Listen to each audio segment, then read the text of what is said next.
Well, good evening internet and welcome to first astro for 2026. Bugs are free. I'm just getting set up here at the moment. Plan is to shoot south and get the southern edge of the Milky Way and possibly with the small Magellanic Cloud. I'm going to use some of this crop as a foreground, just get in really close and shoot up. But I'm just setting up the tracker at the moment, so I thought I'd take you through this pretty quick. So I've got this awesome little bracket here. It's just a phone holder, but what it does is it puts your phone on axis in order to do a very simple polar alignment. And with a nice little app, I can load it up, lay it in there. Now I normally zoom in for a bit of accuracy, and you can see we're actually quite close. So I'm going to make some minor adjustments and just get this close. I don't need to be super accurate, mainly because I might even just physically move the mount. I'm not shooting at a very high focal length, so close is good enough. Bring it down a touch. So I am happy that I'm now polar aligned. Simple as that. All right, I'm going to get the rest of the gear set up and then we're going to shoot some foreground shots. And I'll show you what my plan is there. Right, so my setup here, I've got camera down low, shooting up. Got it really wide at 16mm. Breeze is playing a little bit of havoc at the moment, so I'm trying to shoot in between the wind. And all I'm doing is I've got a little square light here that throws quite a wide beam.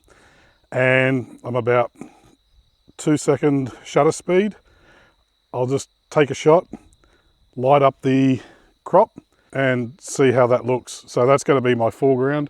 And then very quickly I need to start getting into that sky. So I'm just taking a few shots here, hopefully without the wind. So I'll just take a whole bunch of them and quickly get down and low and check what that exposure looks like. Really nice.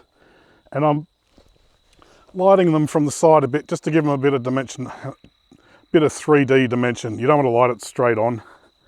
That just looks too flat. No character then. That had no wind, so I reckon that's the shot in the bag.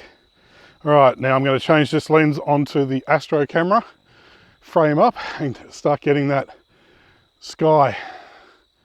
It's a nice night except for the bugs. They're a killer. All right, let's get into the next shot.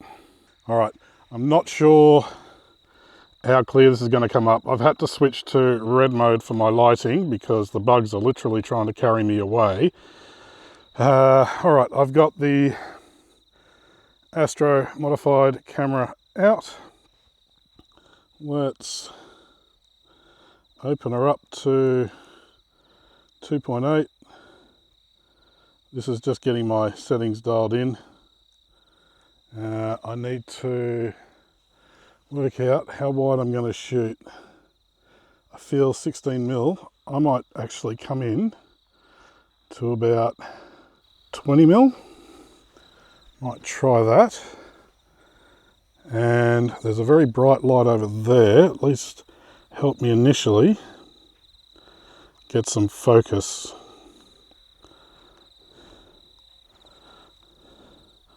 Let's have a look.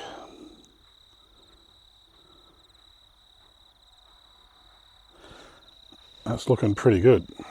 This new Sigma 16-28 f2.8 contemporary lens, I am loving it so far for ease of use. It's very nice. That's fantastic. All right, so where am I?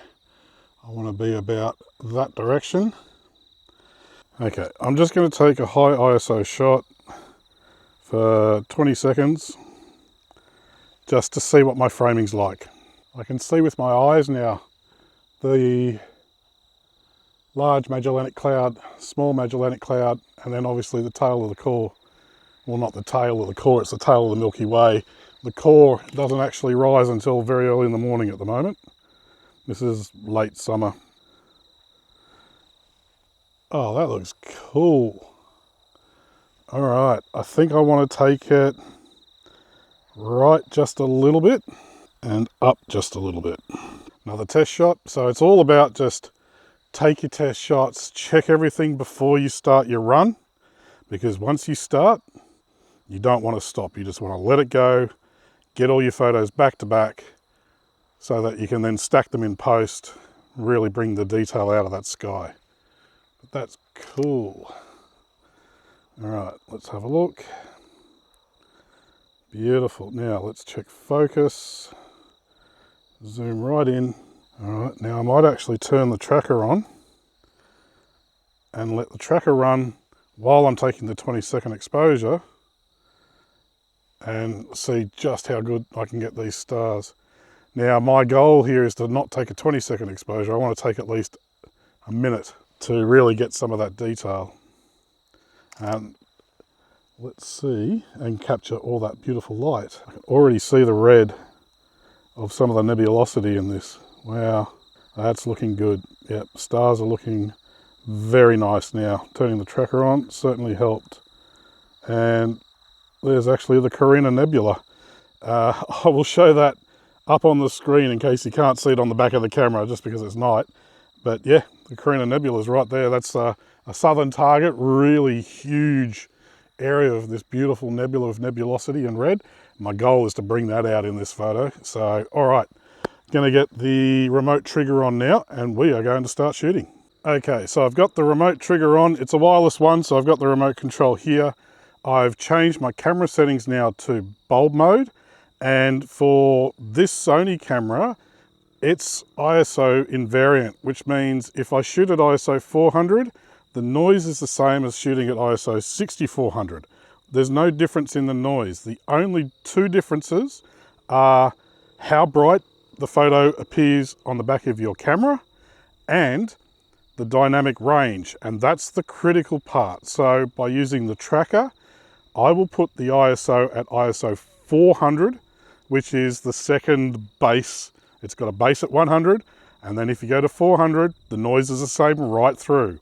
So if I put it at 400, I get the widest dynamic range. What does that mean? It means I don't blow out my stars. I get really good color in my stars, and it makes a huge difference. But I'm still capturing the same light as I would from 1 minute f2.8. The ISO is just an amplification of the signal to show it on the camera, basically. So for Sony's, I don't know about other cameras. You'll have to research your camera to see if it is ISO invariant. Most Sony sensors are. This is the original Sony A7. I know at ISO 400 it's perfect. On my newer Sony A7R IV, it's actually ISO 320. So if I'm shooting normal color, because it's not an astro modified camera, with the A7R IV, then I will set the ISO to 320 once I've got everything set up. All right. So it's a matter of turning the mount on and then on my trigger hitting play. And I've set it to like 100 photos. I'm just going to let that run until the moon comes up, which should be, I think, in about an hour.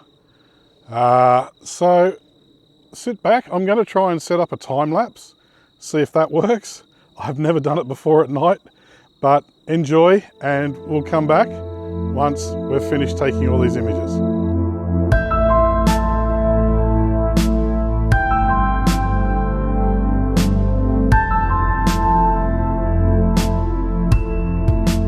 Okay, I think that's about half an hour or so. I think I got about 30 to 40 shots, 1 minute exposures in the bag. Hopefully it works. It's so early in the season, it's been ages since I've done any that you kind of forget to check the little things like, did I tighten the clutch properly? You know, all the little bits and pieces. Just while it's shooting, you're thinking, did I do that or not?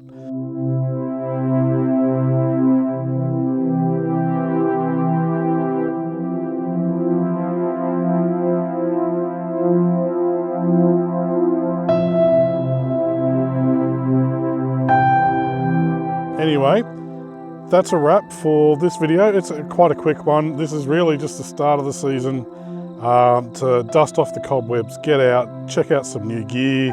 Hoping this new lens works out really, really well, and get into it.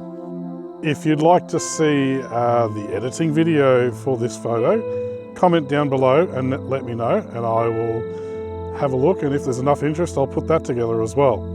Thank you so much again for viewing this video. Please, if you enjoy my content, why not subscribe to my channel? If you'd like a discount off any DxO software, use the code MurrayFox in the DxO store, link in the description below. And until next time, clear skies.